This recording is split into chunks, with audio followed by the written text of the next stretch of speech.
大家好，今天呢，我来到洛杉矶市中心这边拍一些视频给大家看一看，顺便呢跟大家聊一下美国人目前面临的不光是新冠疫情的反弹，而且呢今年呢全美犯罪率激增，治安急剧恶化，同时呢全美物价飞涨，也是美国人面临的严重问题。今年以来，物价急剧上涨，使得美国人目瞪口呆。从食品到建材，从汽油到卫生纸，都在大幅度的涨价。消费者呢，以前进入超市，过去100美元可以买到的食品，现在呢，却要花130到150美元才能走出超市。所以呢，美国的老百姓也要为未来数十年的这个通货膨胀率做好准备。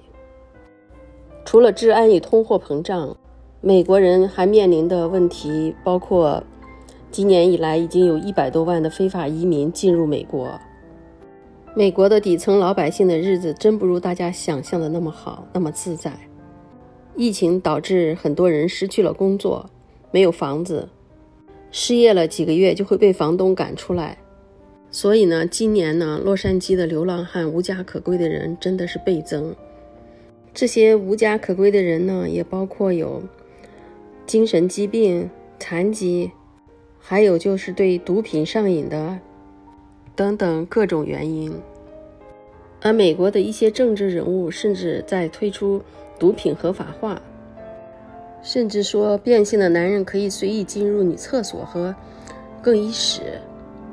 学校呢，将不按成绩的优异来择优录取新生，而要把新生的名额首先满足非洲裔等等。像这些不合理的规则，也不知道美国的未来到底会是怎么样呢？看了一下最近的新闻，美国呢，每500人就有1个人死于新冠。事实上，从去年年初开始，美国已经有66万人死于新冠或者与新冠相关的病毒。这真的是一个非常可怕的里程碑。说到这里呢，也有很多的粉丝给我留言说他们还想来美国打工。其实现在呢，真不是你要来美国打工的时候。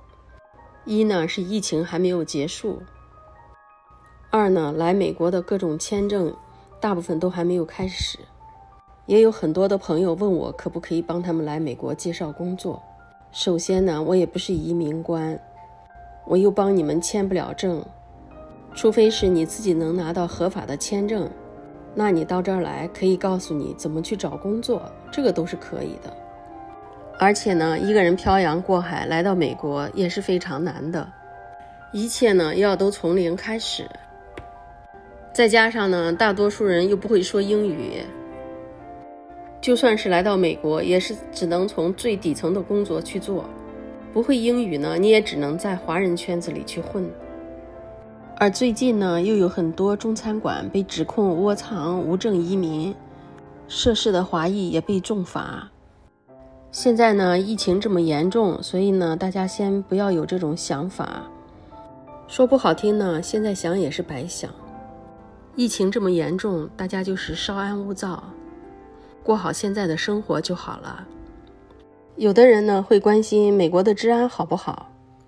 说实话，这几年 biu 的事情确实比前几年多了，但是呢，也不至于我们出去就要穿上防弹衣，带上 biu， 这都是不可能的。严格的来说，随身携带 biu 是犯法的，除非你有特别的证件。说实话，其实大多数的城市和区域居住环境还是比较不错的，但是呢，在安全的地方都有不安全的事情发生。所以呢，不管怎么样，随时注意安全，不管在哪个地方，我们都应该这样子的，这样才能保护好自己。咱们现在看到的这个建筑呢，是华特迪士尼音乐厅，它是2003年10月23日建成的，主厅可以容纳2265个座位，还有266个座位的罗伊迪士尼剧院以及100余座位的小剧场。迪士尼的音乐厅是洛杉矶的爱乐乐团与合唱团的本部，它独特的外观使其成为洛杉矶市中心南方大道上的重要地标。顺便跟大家讲一下，洛杉矶呢位于加州的南部。洛杉矶拥有1800万的人口。洛杉矶是由5个县、100多个大小城镇组成的。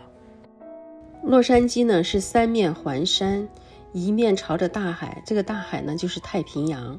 而洛杉矶的市中心有将近400万的人口。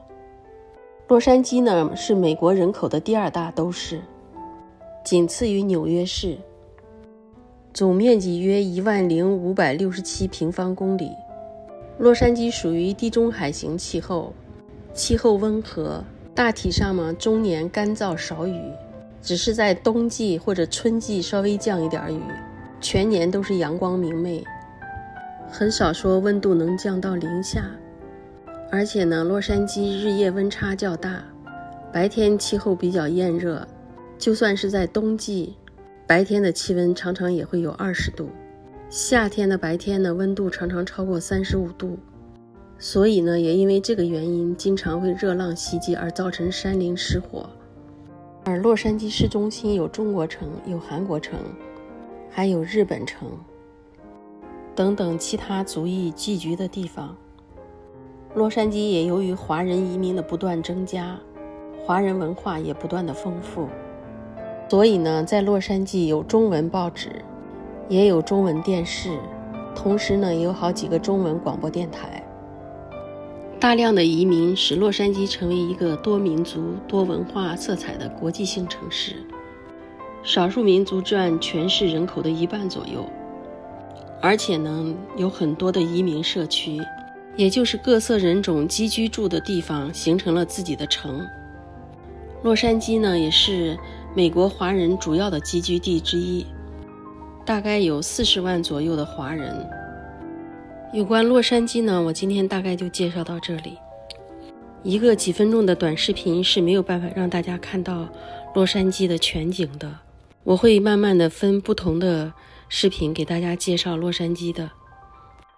大家有什么好的建议，也欢迎你们在评论区里给我留言。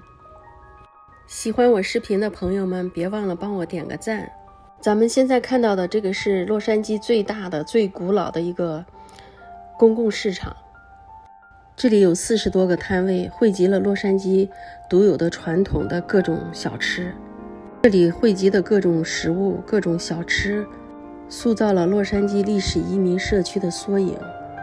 它也吸引着来自世界各地的人前来参观，前来品尝各种美食。今天的短视频就给大家介绍到这里，感谢大家的收看。也希望呢，全世界的疫情都赶快能控制住。谢谢大家，咱们下期再见。